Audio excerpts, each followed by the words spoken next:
Here is how to enable syncing on your Gmail account. So let's get started. The first step is to go to settings on your Android phone and here search for accounts.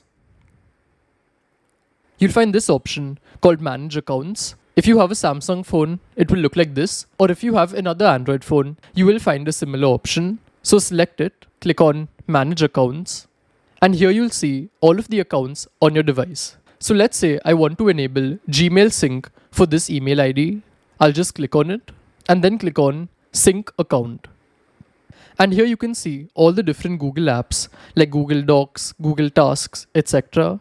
And if you scroll down, you'll find the option of Gmail. So currently it's disabled, and now just enable it, and now it's done. So for this email ID, Gmail sync is on, and you can follow the same steps if you want to do this for another Gmail account.